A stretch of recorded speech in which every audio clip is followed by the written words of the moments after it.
सरस्वती नमस्तुभ्यं वरदे कामरूपिणीं विद्यारंभं करिष्यामि सिद्धिर्भवतु मे सदा। नमस्कार और स्वागत है आपका अपने जाने से पहचाने से वो संस्कृत वाली क्लास ना जी, जिसका बिल्कुल था आपको इंतजार, वो इंतजार के पल हुए बिल्कुल खत्म। आइए जुड़ते हैं अपने विषय से, अपने सब्जेक्ट से। आपको पता होगा आपको दो टॉपिक मैं पढ़ा चुका हूं, बोले तो माहेश्वर सूत्र और दूसरा प्रत्याहार। अगर आपको कोई समस्या हो, कोई दिक्कत हो तो कमेंट बॉक्स में अपना कमेंट लिख के भेजिएगा कि आपको क्या जो कुछ ऐसा समझ में ना आया हो, ठीक है जी। बाकी तो आगे हम चर्चा करेंगे ही। आपने माहेश्वर सूत्र पढ़ा, आपने प्रत्याहार पढ़ा, प्रत्याहार बनाना सीखा, प्रत्याहार में वर्णों की गिनती करना सीखा और कुल प्रत्याहारों की संख्या सीखा। इसके बाद हम लोग देखते हैं, अब चलते हैं जब व्याकरण शास्त्र में थोड़ा और आगे बढ़ते हैं तो आपको मिलता है क्या, जो आपके सामने आपके स्क्रीन पर लिखा है। जो टॉपिक है बोले तो क्या, त्रिमुनि।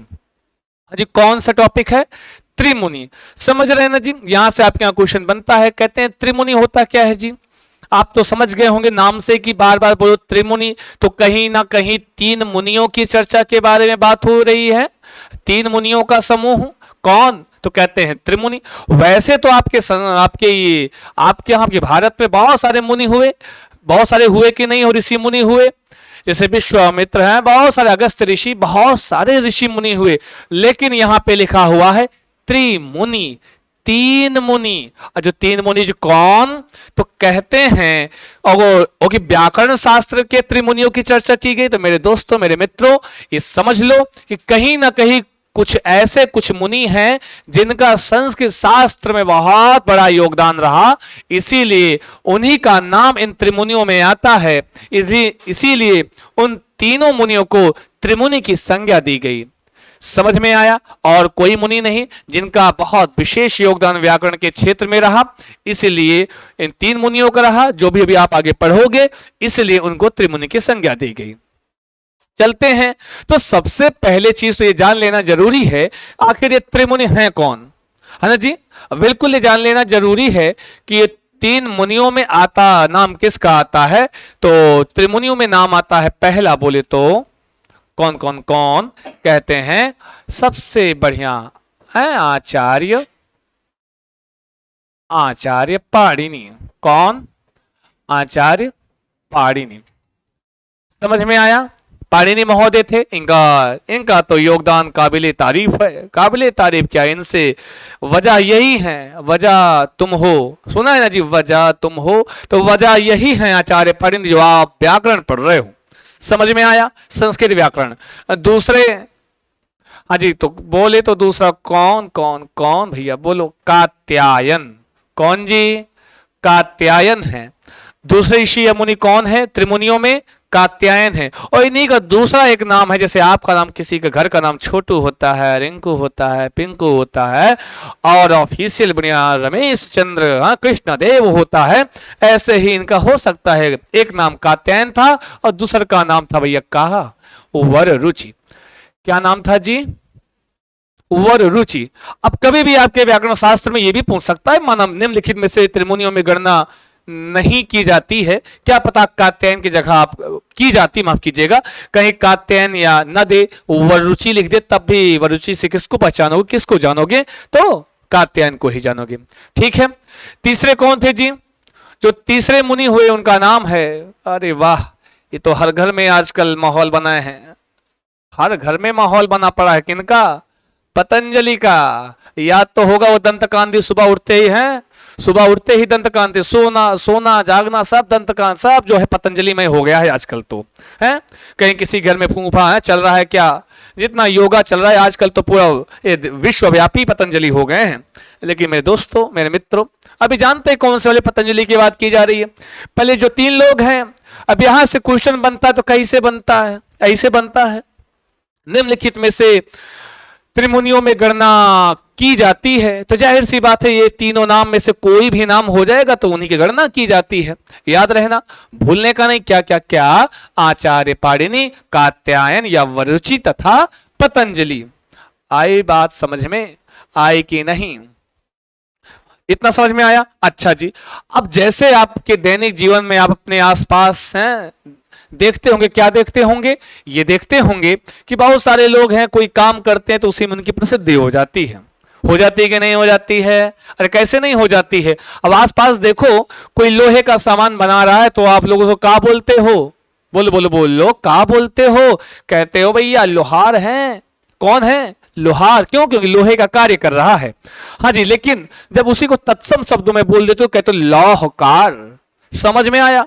अजी कोई बढ़िया बढ़िया आंख का, नाक का, कान का, गले का, है बाल का, तो कहां का आभूषण बढ़िया चमकते धमकते सोने के बना रहा है। आंख का भी आभूषण होता है? आंख का नहीं नहीं नहीं।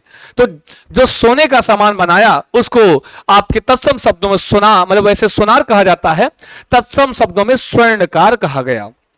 कोई मिट्टी का घड़ा बना रहा है तो उसको लोग कहते हैं कुम्हार। शुद्ध शब्दों में, तत्सम शब्दों में कुंभकार। ऐसे ही ये तीनों लोग थे, इन्होंने भी कुछ बनाया। अब ऐसा नहीं है कि ये सोने का सामान बना रहे थे बैठे, ये मिट्टी के बर्तन बना रहे थे, नहीं। अब व्याकरण क्षेत्र में इनका नाम आ रहा, तो जाहिर सी बात है व्याकरण में कुछ ऐसी चीज है जो इन्होंने बनाया। तो चलो देखते हैं। आचार्य पाणिनि महोदय थे, इन्होंने क्या बनाया भैया? इन्होंने बनाया क्या? इन्होंने बनाया सूत्र। क्या बनाया जी? सूत्र। इसके पहले तो आपने पढ़ा, जब मैंने अष्टाध्यायी के बारे में बताया, उसमें मैंने बताया था कि जो अष्टाध्यायी है उसमें केवल और केवल सूत्र लिखे हुए हैं। तो आचार्य पाणिनि महोदय ने सूत्रों की रचना की, इन्होंने सूत्र बनाए, तो ये क्या कहलाए? जैसे वो लोहे का सामान बनाता था तो लौहकार कहलाया, ऐसे आचार्य पाणिनि महोदय हैं, इन्होंने सूत्र बनाए, तो ये क्या कहलाए? बोलो बोलो बोलो, अरे कुछ तो बोलो। कहेंगे सूत्रकार हो गए। अजी क्या हो गए? ये सूत्रकार हो गए। आई बात समझ में? आगे देखते हैं। कात्यायन या वररुचि की बात आती, किसकी? कात्यायन या वररुचि की बात आती है, तो ये भी कुछ काम किए व्याकरण के क्षेत्र में, इसीलिए इनकी भी प्रसिद्धियां हैं। ये भी किसी रूप में प्रसिद्ध हैं। क्यों जी? अब कोई एक मास्टर होता है, पूरा देखो है मास्टर मास्टर है, कोई टीचर हुआ कि बस आसपास के मास्टर पुकारने लगते। क्यों? क्योंकि कार्य ही वही कर रहा है। वैसे सूत्र बनाए, सूत्रकार हो गए। कात्यायन या वरुचि महोदय थे, इन्होंने कुछ काम किया, इन्होंने वार्तिक लिखे। क्या लिखा जी? बोलो बोलो बोलो, क्या लिखा? तो कहोगे इन्होंने वार्तिक लिखा।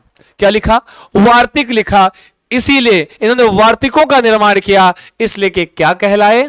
ये कहलाए मेरे दोस्त, मेरे मित्र, मेरे भावी शिक्षकों, ये कहलाए वार्तिककार। क्या कहलाए?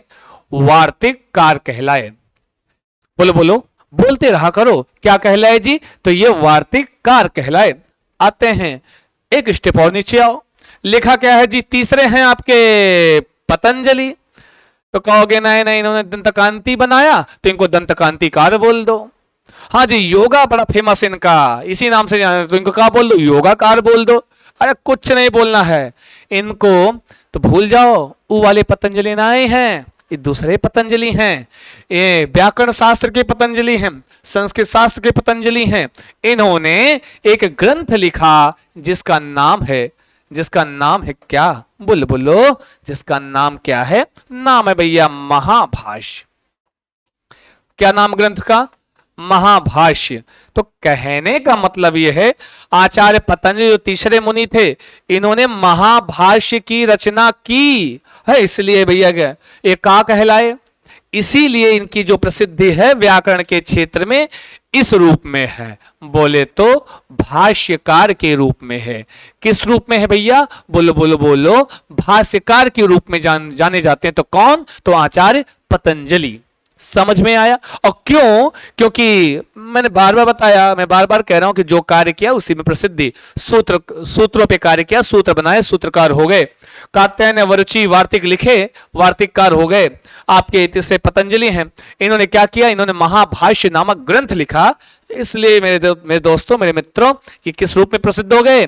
भाष्यकार के रूप में प्रसिद्ध हो गए। इनका जो है ग्रंथ महाभाष्य, ये जो है कभी कभी पूछ ले माना तो किसमें, जैसे अध्याय में आपका पाठ किसमें विभक्त रहता है? अध्यायों में, है ना जी। ऐसे जो महाभाष्य ग्रंथ था ये आह्निक में, किसमें? तो 84, बोले तो 84 आह्निकों में विभक्त है। समझ में आया? आह्निकों में विभक्त है। कितने? 84 आह्निक। समझ में आया? 84 आनिकों में विभक्त है, बांटा गया है। कौन कौन कौन कौन? महाभाष्य ग्रंथ। समझ में आया? त्रिमुनि समझ में आया? कि अगर जब भी पूछे कि निम्नलिखित में से त्रिमुनियों में गणना की जाती है तो इन तीनों का नाम आचार्य पाणिनि, कात्यायन या वरुचि तथा पतंजलि। अगर माना निम्नलिखित में से त्रिमुनियों में गणना नहीं की जाती है तो किसकी नहीं की जाती है, आपको ये बताना है मेरे दोस्त, मेरे मित्रों। कैसे बताना है? तो इन तीनों के नाम के अलावा कोई, जैसे मान दिया एक ऑप्शन में पाणिनि, एक में पतंजलि, एक में कात्यायन और एक में दे दिया विश्वामित्र, तो मुनि ऋषि तो वो भी हैं, लेकिन नहीं, उनको त्रिमुनियों में नहीं रखा गया क्योंकि उनका विशेष योगदान किसी प्रकार का व्याकरण के क्षेत्र में नहीं रहा। हाँ, ये जो तीन लोग हैं, इन त्रिमूर्तियों का जो बहुत विशेष योगदान व्याकरण के क्षेत्र में रहा, इसलिए त्रिमुनियों की संज्ञा इनको दी गई। समझ में आया? अब अगला जो टाइप होता है दे देगा, पूछेगा व्याकरण के क्षेत्र में वार्तिक कार्य के रूप में किसको जाना जाता है, कौन प्रसिद्ध है? तो आप बताओगे ना जी, कौन? कात्यायन या वररुचि। और आपसे पूछेगा संस्कृत व्याकरण क्षेत्र में सूत्रकार के रूप में जाने जाते हैं तो कौन? बोलो बोलो बोलो, तो कहोगे पाणिनि। समझ में आया? फिर दूसरी बात, माना पूछ लिया संस्कृत जगत में महाभाष्य, माफ कीजिए, भाष्यकार के रूप में कौन से विद्वान प्रसिद्ध हैं? एक में होगा पाणिनि, एक में कात्यायन, एक में वरुचि, एक में पतंजलि, तो कौन प्रसिद्ध है? तो बोलोगे जहां कहीं भाष्यकार की बात आएगी, हमारे महाभाष्य के रचनाकार जिन्होंने महाभाष्य लिखा, आचार्य पतंजलि भाष्यकार के रूप में प्रसिद्ध है। इतनी बात आई, गई समझ में? अन्यथा नहीं गई कि नहीं समझ में? बताओ बताओ बताओ, समझ में आया? चलिए जी, ये तीन लोग तो हो गए त्रिमुनि, पाणिनि, वरुचि और पतंजलि, और इनकी प्रसिद्धियां अपनी अपनी जो मैंने लिखा है सामने याद कर लेना, भूलना नहीं है। जब भी कहे पाणिनि कैसे प्रसिद्ध, तो सूत्रकार के रूप में, और पूछे वार्तिक कार्य के रूप में कौन प्रसिद्ध, तो बताना कात्यायन या वरुचि नाम है। अब आपसे पूछे कि जी बताओ भाष्यकार के रूप में कौन जाना जाता है, तो आपको बताना है कौन जाना जाता है, आप जानते भी हैं, आपके पतंजलि महोदय। आज तो समझ में आया? चलो थोड़ा सा एक कदम स्वच्छता की ओर और बढ़ते हैं। हैं? अब बात आई कि जरा बताओ, ये तो तीन मुनि थे, एक आध मुनि और हैं, उन्होंने कुछ और काम किया, उनकी भी प्रसिद्धियां हैं, किंतु त्रिमुनियों में उनकी गणना नहीं की जाती है। त्रिमुनियों में केवल जो तीन मुनियों के नाम आपने वहां लिखा, आपने देखा, अपनी आंखों से देखा, केवल वहीं पे, हाँ जी, वहीं पे त्रिमुनियों, वही तीन मुनि आते हैं आपके त्रिमुनि में। ठीक है जी। और एक है आपके कौन कौन कौन? भट्टोजी दीक्षित। कौन है जी? भट्टोजी दीक्षित।